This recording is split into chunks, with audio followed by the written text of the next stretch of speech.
Happy New Year from everyone at Pinnacle and this podcast right here, Pinnacle FC. Gareth Wheeler, Jake Osgathorpe with you as we look ahead to 2025. Some lines in the distant future when it comes to the Premier League and Serie. Happy holidays, Jake. How's it gone for you?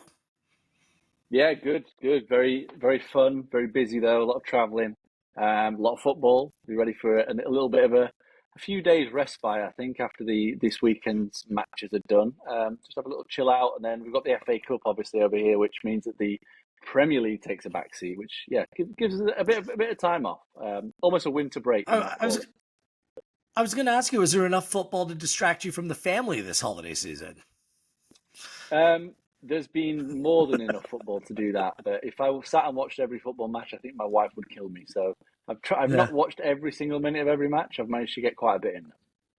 Yeah, I mean, individuals can get the sack over the holiday season. We've seen it in the Premier League. We've seen it in Serie, which we might touch on both, and the knock-on effect. So I'm glad that your marriage stuck together and that you and the family had a very Merry Christmas. We'll be looking at the weekend ahead in both the Premier League and the Serie as we wait for La Liga and the Bundesliga to resume after a holiday break. We are recording this on Monday, December 30th. The football is being played right now. Manchester United, my beloved Manchester United, are already down a goal to Newcastle. So this is buying me some time before torturing myself for another, let's say about 45 minutes. That's when I'll jump back in at around halftime. So there is the Brentford Arsenal game that's going to be played on New Year's Day that will not be included on this podcast. I'm not sure if you have any thoughts of that before we head into the weekend fixture list, Jake, but we're both still continuing on a good run of form. You went 2 for 1 in your best bets last week. I only hit one of my best bets, but I got to tell you, going back to back winning bets, operating against Tottenham Hotspur right now, it's been a holiday season that keeps on giving for me on this podcast, and just simply betting against Spurs, or at least getting involved in the goals market. It's been a gold mine, Jake. Yeah, some might think you're an Arsenal fan. Which absolutely not, but I'm a fan of anyone right now. Do you know who I'm a fan of? The Spurs makeshift back line and Fraser Forrester. They've been the gift that keeps on giving. Just a bit. I mean, Santa Claus wrapped them up nice, didn't he, for all the defences they played over Christmas, or the attacks, sorry, because they have been torn to pieces. And I think Van der Ven's out until mid-January, Romero the same. So we've got a couple more games yet of this makeshift backline. So hopefully we can profit again. I think they've got Newcastle this weekend, haven't they? Which, might be interesting. Well, let's dig in a little bit. Liverpool leading the way, an 8-point gap between them and Nottingham Forest, who are on 37. Arsenal do have a game in hand. They're on 36. Chelsea playing at the time of this recording. They're down a goal to Ipswich. And maybe it's struck midnight already for Enzo Maresca's side. But what are your thoughts generally on the table and where we're at as the calendar turns to 2025? Yeah, it's looking more and more likely that Liverpool are going to run away with this title, really, because, as we've said, Chelsea have stumbled a little bit of late, a defeat and a draw. We don't know how they're going to do tonight, obviously, at Ipswich, but they've shown a few cracks in their armour. Arsenal, I think the main reason why I would look to almost not fade them so much, but not as confident in them keeping pace with Liverpool, is that they've got no Bukayo Saka. We saw the impact that no Martin Odegaard had earlier in the season. I think Saka is as important, if not more important, to Arsenal. Not only does he create, but he also scores the goals, gets them up the pitch. So I think we'll see the effects of that in the next coming weeks. I think it's probably a good, I won't say good time, but good news that it's kind of come at a time where the fixture list eases somewhat, where you've got one more league round, then you've got an FA Cup, and then you've got a winter break. So I think that's probably a good thing. But I just think the way in which Liverpool are playing, they're absolutely relentless. If anything, they look like they're getting better, especially in attack. They're scoring a lot more goals, creating a lot more chances. I mean, some of the XG totals they've put up recently are absolutely ridiculous. Over 5 at Spurs, over 4 against West Ham. I mean, how the hell do you stop that? So could be in a position where you got Liverpool having the title wrapped up by mid-March or something like that. And then all of a sudden you start to look at, if you're still in the Champions League, that becomes a priority and a potential double. So you never know. But yeah, they look like the cream of the crop, and they've dealt with their injuries quite well, obviously missing centre halves at the moment. I mean, the markets have been pushed way out, not only because of Liverpool's form, but Bukayo Saka with Arsenal, he's out long term as well. And Saka, a substantial loss against the other, I guess the only other side that you consider a contender right now. Like, Man City's not going to play Leicester City every week to get any respite there, but they still even lost the XG battle to Leicester City, didn't they? So it looks like Liverpool, if Arsenal does something when the window opens, it would or could make things interesting. But if not, the party's on for Arne Slot's Liverpool at Anfield. Let's get into this week. And you want to talk about the gift that keeps on giving? How about Liverpool's upcoming fixture that's going to be played at Anfield as they take on Manchester United this upcoming Sunday? Now, United's playing Newcastle right now. We'll see where that number and how far it may shift out after this podcast is recorded. But as we stand, Liverpool a goal and a half favorite at minus 122, minus 350 for a win. The total set at 3.25 as well. Remember, United's done okay against Liverpool in recent times, at least in the FA Cup. They knocked out Liverpool in dramatic fashion last season. They're either at the races with Liverpool or a million miles off. Eric Ten Hag's 7-0 loss to Liverpool as well. So I'm not sure if it's too early to prognosticate how ugly it could get next weekend. Of course, Bruno Fernandes and Ugarte do come back into the Manchester United side, but at this point, does it really matter? I don't have a play for this game, but I'm curious your thoughts on what this this fixture may end up looking like. This you don't want to get too carried away, but this could be a bit of a bloodbath, really. I don't think we're going to see 7-0 like we saw a couple of years ago, but I don't think we're going to see kind of a cagey 1-0 win either. I think Liverpool are going to win it quite comfortably, and I'm actually surprised that the handicap's at minus 1.5. I think that's showing too much respect to the name of Manchester United and probably not enough recency bias included, because they have been, like, where they are on the table is exactly where they deserve to be, give or take a couple of spots based on the underlying data. And it's not really improved greatly under Ruben Amorim. There's been a couple of games where they have lost and probably deserved a bit more. Bournemouth being one of them. But other than that, it's been poor showing after poor showing. I think he's quite happy to not so much write this season off, but just use this time to look at the players and just assess the squad and see what he wants. I don't think he's too interested in results. He wants to know which players fit into his system moving into next year. And to be honest, I think finishing outside of Europe altogether would be almost a blessing in disguise for Amorim, because you've got all week to prepare for games next year, and all of a sudden you are looking at top four till. And if Man City is still struggling, then you never know. He might end up in a bit of an outside title race. We saw Chelsea do it under Antonio Conte, where they didn't have any Europe and absolutely stormed to the title. Played a back three system as well, but I'm maybe drawing too many comparisons there. But either way, this weekend I think it's going to be a very, very difficult challenge, because Liverpool, as I mentioned, they're just creating an abundance of chances at the moment. They look ruthless going forward, and it would be a huge surprise to see United keep it close. I think when I first did my notes, the handicap line was minus 1.75. I'm not sure why it's dropped to minus 1.5, but thank you whoever's done that, because I'm going to be making a play on minus 1.5 handicap. If you'd have backed this handicap line just blindly in Liverpool home matches this season, you would have had a winner in 9 of 13 home games in all competitions. So that's a very, very different levels of opponent as well. Obviously, they played the likes of Real Madrid, they played Man City, they played Chelsea, etc. And their expected goal difference per game at home is outstanding, plus 1.22. United, poor travellers, full stop. 3 wins in 13 away games this season. All competitions. One of those came at Victoria Pilsen. One of them was a smash and grab in the Manchester derby. And their underlying data is appalling as well away from home. Their negative expected goal difference. And like I said, I think that they are being priced like a top 8 team, whereas actually they're just a 10th to 14th level team 14th, at this moment in time. 14th and dropping. And I just want to say, like, I look at this United side for all of their issues, and there are plenty. Center midfielders that don't fit the system, wingers, wide players that don't fit the system. The biggest problem is I look at this team, who's going to score goals? Like, they're okay in possession. It's just in the attacking third, there's only one player isolated inside the area, and there's just no other options. Liverpool to win to 0 at plus 149 get it while it's hot. That seems like maybe the best value that you might be able to find on the card. If you're looking for another play outside of playing them outright in the Yeah. handicap, No, I like Jake. that. I like that. Yeah.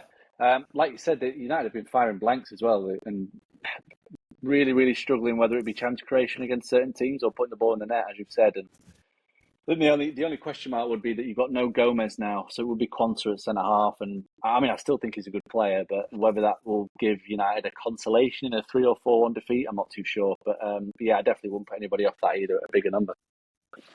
All right, so that's the big game of the weekend to kick off 2025. It's Liverpool and Manchester United. Let's go to the first game of the weekend. It's the early kickoff, the 12:30 kickoff. It's Spurs and Newcastle, which I've kind of told you my feelings on Spurs, the way that things are going for them, just the way that You're they in love concede with goals Spurs, aren't you? over 2.5 and four or five. Both teams to score in 5 of 7. There have been 33 combined goals scored in their last 6 home games in all competition. That is ridiculous. Oh, man. And they play Newcastle, and Newcastle right now. Remember how they started the season slow? And I like how you brought up the fact that that United could benefit, Manchester United that is, could benefit by not playing European football. Because Newcastle got off to a slow start to the year, but they've had time on the training pitch. They've got some players back fit. And now they look like a force as they continue their ascendancy up the table. Early in the season was the fact that they couldn't score. Now ahead of this United game where they scored early in it, 3-0 against Villa, 4-0 against Ipswich Town, 4-0 against Leicester City, a 4-2 loss at Brentford. They still scored twice, and 3-3 at Liverpool. Like, scoring goals is not a problem. Isak is right in the mix right now, isn't he? And now it's a team that continues to climb the table as well.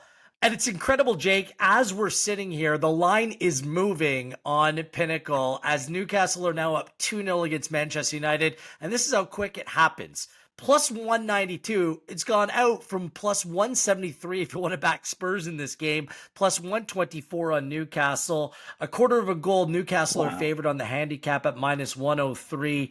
The total set at 3.5 at minus 104. Obviously, with this game going, we get a general sense of where things stand as the form remains true with Newcastle. I don't think things are really changing from where I stand on this game based on what's transpiring as we speak. But what do you make of Spurs Newcastle to get us kick-started on the weekend? Yeah, it should be a good game.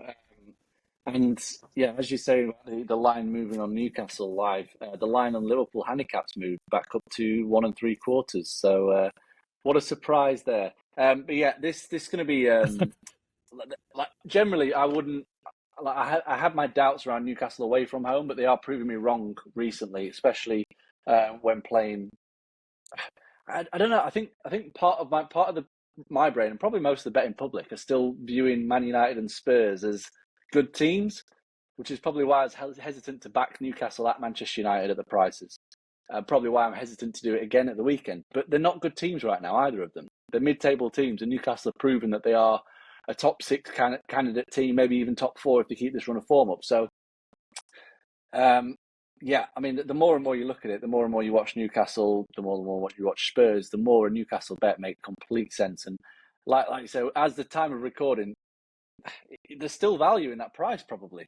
By the time that this goes out, I'm not sure if Newcastle run up a score at Old Trafford, then anything could happen. But yeah, I definitely would be looking at making a pro Newcastle play. Winning both teams to score is definitely on the cards. Okay. I mean, I just like the total. I just will hit over 3.5 in this game. It, from when I originally not put it down, it was minus 102. It shifted out to minus 104. That's fine. Spurs, like you said, we know who they are. They're the fifth worst expected goals against at home in the Premier League, the 4th most goals conceded. The backline crisis isn't being solved. They're abysmal in terms of being able to defend. You've talked about it, just their inability to change or to adapt to who they have. They've gone over 3.5 in 53% of their Premier League games on the season. That's the highest percentage above 3.5 goals in the Premier League on the year for Spurs as well. And 3.63 average goals per game is the second most in the Premier League. And Newcastle, they've gone over 2.5. Well, I'm assuming it's going to be 7 out of 7. 5 wins in a row coming out of Old Trafford.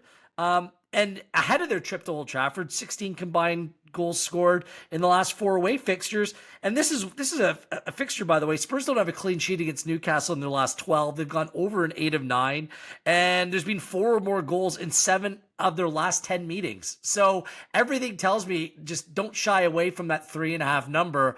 This game still has overwritten all over it. So that'll be my play. Keep it simple for this weekend at Tottenham Hotspur Stadium. All right, what else do you like in the Premier League this weekend, Jake? I like Aston Villa on the handicap to beat Leicester. Do you? We've all seen by now that Leicester are just plain shit. And the appointment of Ruud van Nistelrooy was a really bad one. Honestly, I don't think if he'd not had that interim spell at Man United, nobody in the entire world football would be looking to appoint him as manager.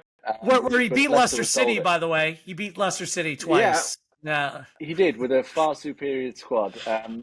Now he's working with players that simply aren't good enough for this level. And I think he's showing more and more as the weeks go by. They're really, really struggling.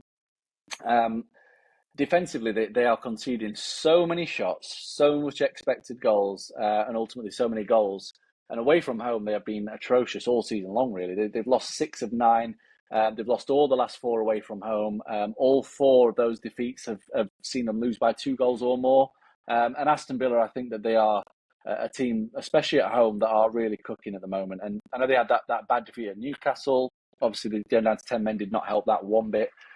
Probably more of an asterisk next to that loss. But at home, they continue to look really, really good. Only Arsenal and Liverpool are posting better underlying data at home than Aston Villa. And they are playing at the time of recording. They are 1-1 at the moment with Brighton.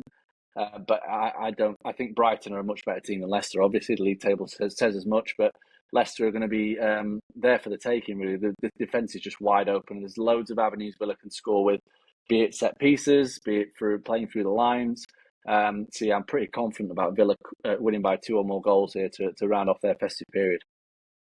Better play for me is both teams to score at -106, because I hear you on everything that you said about Leicester City, but Villa concede goals. It was 11% of their games were a clean sheet. That was the 3rd lowest total in the Premier League heading into this game, and both teams to score has played once again with Brighton. No clean sheet in their last 5. Leicester City obviously can't keep a clean sheet, the amount of times that they concede, but both teams to score has played in 74% of their games.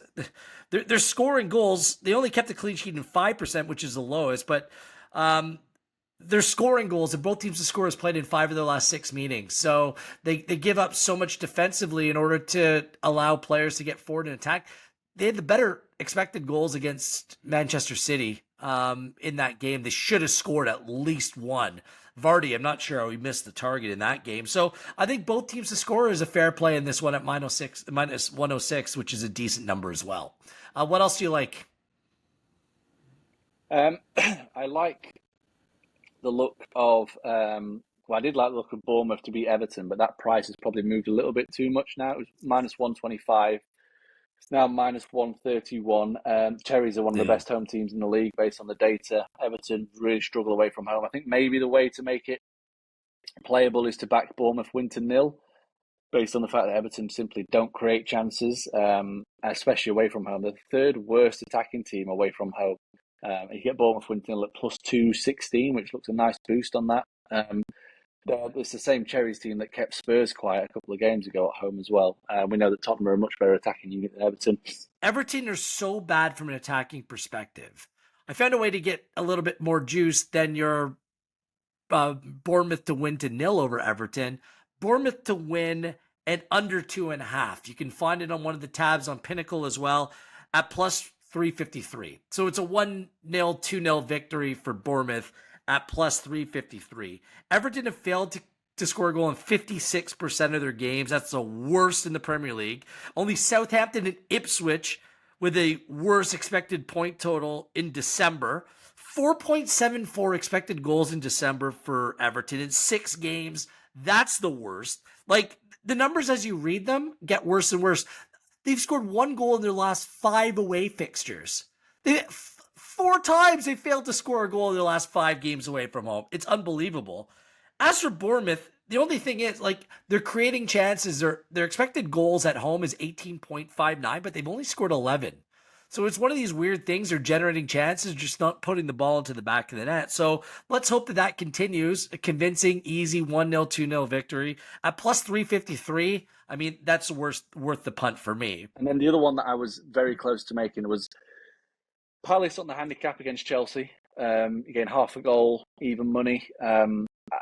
Chelsea currently losing against Ipswich. If that result stands, then I think this price and this handicap line will probably move. Palace are a team that I definitely want to get on side in the second half of the season because they are showing like the capabilities of finishing like they did last year, which was relentless and sneaking to the top half because they've got players back fit. They've replaced Elise with Ismail Assar, and he's coming to the boil nicely alongside Eberechieze. They've got all the tools to really hurt Chelsea, and Chelsea has shown a bit of vulnerability at the moment. So I do think that could be one. Then the final bet I had for the Premier League was at Brighton versus Arsenal, and it was going to be under 2.75 goals, which might be a bit of a surprise, given that Brighton are involved. But I think it's more to do with Arsenal. We saw them against Ipswich really struggle to break down that deep block. I know Brighton won't play in the same manner, but I still think they'll have open play chance creation issues without Saka. And Brighton showed recently, especially at home, they've just found it difficult to put the ball in the net, no matter who they're playing against, whether it's a good team or a really poor team. And Arsenal's defence is obviously one of the best in the league, if not the best. So under 2.75 there. Okay. If I was making a bet in the Arsenal-Brighton game, it would have been both teams to score an over 2.5 at even money. I haven't quite got there just because of some of the data behind it, but the output is right there. I'm thinking about this. Brighton have gone both teams to score in 9 of their last 10 games. Like, they're the only team not to lose to nil in the Premier League on the season. They just don't. And Arsenal, both teams to score has played in their last 4 away fixtures. So they are conceding away. And I need to see what this post-Saka team looks like. They're on a little bit short rest. They're playing at Brentford on New Year's Day as well. I don't know. That's my lean. I'm happy to make it. You know what? I'm not going to be gutless here heading into 2025. I'll make that a head-to-head. Jake on under 2.75, and I'm on both teams to score over 2.5 at even money. So both teams score for Brighton again today. That's their DNA. And then one more game. I am not touching City or West Ham. I'm sorry. I just I can't go there. But what about Southampton Brentford? Both teams to score an over 2.5 as well at minus 106. Like, look, both teams have only kept a clean sheet in 11% of their games.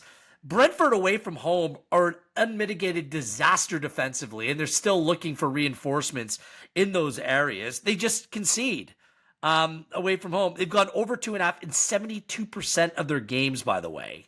And their 3.56 goals per game is the third most in the Premier League. For Southampton, only 7 goals at home, but their XG is up near 15. Their 26.98 expected goals against and 22 goals conceded is the worst, but they do look like they can threaten, at least playing at home. And Brentford is probably the best team to try to do that against. So I'm happy enough to make that play at minus 106. I'll plug my nose for this one. It could be a little bit of a stinker. I think Southampton have won 1 in their last 32 Premier League games. Like, come on. If there's one that you're going to circle, it's here to kick off 2025. It just might happen in a game that both teams can score in that one. Anything else in the Premier League this weekend, or shall we move things along to the Serie? Yeah, Italy. There's a couple of good games. There's the Rome derby, but I think we just need to start with where the main fun is going to be, and that is with Verona playing, because Hellas Verona are becoming a podcast staple for the amount of goals that they score. They are also playing tonight, and they are 2-1 up already at conceded. So they're 2-1 up at halftime. I saw they were down 1-0. Yeah. Okay. Yeah.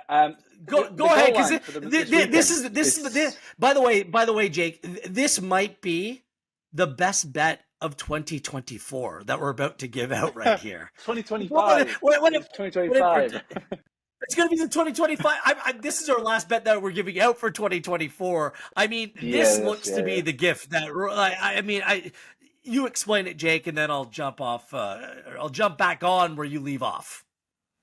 Yeah. I mean, they always looking for low goal lines to attack, no matter what the league. And we've been presented with a line of 2.25 for a Hellas Verona game, which just looks absurd, really. I'm not too sure what's happening. As I said, they're 2-1 up at the moment at half time in their game against Bologna. And they're playing against Udinese side, who've all of a sudden found a goal scoring touch as well. So they've got two teams that can contribute. Verona over 2.5 in 13 of 17, which we'll see as a full payout. Udinese over in 10 of 18, but in 4 straight. And away from home, Udine have gone over in 6 of 9 and averaged 3 goals per game, whereas Verona at home have gone over in 8 of 9 and averaged 3.7 goals per game. So, yeah, I'm just staggered that goal line isn't set maybe half a goal more, maybe even 3/4 of a goal more at 3, because these two have shown all season long that they are more than capable of scoring and also conceding. So, yeah, like you said, it's probably, best bet material, especially definitely of the weekend, maybe of the month. Not sure I go the year, but Year. it's definitely up there. Let's go year. It's probably making both our podiums, isn't it? It's number one. Come on. Number one. I'm just going to throw out a bunch of numbers while you log into your Pinnacle account and play over 2.25 at -117. It's 3-1 already for Verona. Okay, so Verona haven't had a clean sheet in 15. They've gone over in 6 of 8. There have been, oh my God, I can't even. I'm trying to do some of this on the fly. Okay, let's stick with that home. 19 combined goals scored over the last 5 home games. They've gone over 2.5 in 76% of their game, which is 76% of their Serie A games, which is second highest in the league. They've conceded 41 goals, which is the most by 7 in Serie A at time of recording. They've conceded 22 at home, which is dreadful, in 9 games, which is also the highest. Let's talk Udinese. No clean sheet in 10 games. They've gone over in 4 of 5.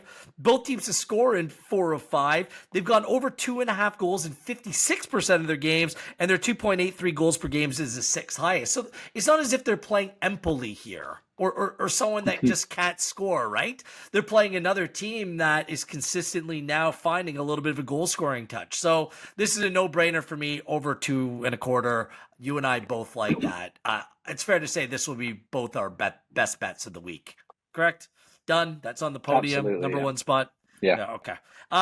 Anything else in Serie A this weekend? We have the Rome derby. It's Roma and Lazio. I'm a little bit surprised that you can get Lazio on the nil handicap. So it's basically like a draw no bet at +109 on Pinnacle. That seems good value. They've had a little bit of a wobble since they went back-to-back in Cup and League, beating Napoli. But they've had a little bit of a tough fixture list. Roma has got their sea legs finally playing some better football.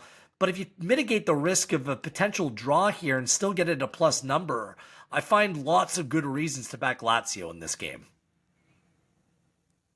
Yeah, I definitely would agree with you. They've shown over the course of the season so far that they are one of the better teams in Serie A. They are going to be knocking on the door for that top 4. And Roma, they're slowly pulling it together. But as you said, the wins have come against really poor teams. Lecce, Parma, lost away at Como recently, got schooled by Atalanta. Should have lost to Milan last time out as well. They conceded 2.3 expected goals in that one. So yeah, I definitely would have a lean towards Lazio as well. And I know that there might be a couple worried about Lazio's recent away results, but was it 5 wins in 4 defeats in 9? As you said, they've been to Napoli, which is a good result, and won there. They're more than capable. Obviously, they're not travelling very far, are they? So it's not like a proper away game. But yeah, I think that they are the better team. They're the better coach team. They're the better organised team. They know what the manager wants of them at this stage, and I think that looks a bit too big of a price. It looks like there's been too much home field advantage factored into the price, actually. Given that the two share a stadium, you probably should knock the home field advantage down a little bit, given that both have some sort of familiarity. So yeah, I think there's probably value in that away price. Just want to mention thank you to Napoli for finally winning 1-0 when I didn't put it in my top 3 games of the week. I'll stay away from Napoli. They just don't concede goals, do they? Have you not seen the banner? Like, are you watching us wheels? No? They've been holding up in the Napoli game? No? No. The waiters are waiting for you. Yeah. They're waiting for you not to back them, to then win to 0. Well, I backed it. Just don't put it on my podium. That's it. Yeah. That's the key. Just don't make it one of my best bets of the week. Is that it for you in the Serie A? Yeah, that's all I had for my slate. I had one bet, All right. my favourite bet, which was the over 2.25 in Verona, which is, yeah, number one Beautiful. on the podium. That's my top Yes. bet as well. Second on my podium, Spurs Newcastle over at -102. Bournemouth Everton, Bournemouth to win and under 2.5 goals in the game at +343. What other two games are making your podium, Jake? Liverpool -1.5 handicap at -122. Villa -1.5 handicap against Leicester at -107. I'm going to take two home teams, two very strong home teams, strong data home teams to get comfortable wins. Brilliant. And that's it for our final podcast of 2024. Any New Year's resolutions, or do you want to save them for a podcast next week? Yeah, let's save them for next week. I've not thought about it yet. I know we're only a couple of days away, but I've not thought it at all. I've been head down with all sorts of stuff, traveling, watching the football, putting bets on, and all sorts of the usual stuff. So yeah, I've not thought much about the future, to be honest. Past what are we on now? 10 to 9 Hold UK on. time on Monday the 30th. So Yeah. So technically, we were looking into the future. Just a little bit of a correction there. Do us a favor: smash the like button, or subscribe, or tell your friends. However you listen to this podcast, do it while the ball is dropping at New Year's, or while you're trying to nurse off one hell of a hangover come January 1st as well. We appreciate all your support. If there's anything drastically that changes to any one of these numbers or any take on this podcast, we will include it in the chat on YouTube as well. Happy New Year to Jake Osgathorpe. Nice work as always, my friend. yeah, Happy New Year, mate. Enjoy the celebrations and see you in 2025. I have a big party night coming up. No, I don't. Lovely We stuff. have young kids. No? Both of us have young kids now. It's New true. Year's We looks have young a kids, whole yeah. lot different these days. So, In bed at 9. and thank I'm not quite that lame. I'm not quite there, but half yeah, past. Yeah. not out on the town. More like if I get in my living room, that would be a big feat come this New Year's Eve. Thanks to all of you for tuning in and listening, as well as everyone that's on our team here at Pinnacle. I'm Wheels and he's Jake, and this has been episode 20 of Pinnacle FC.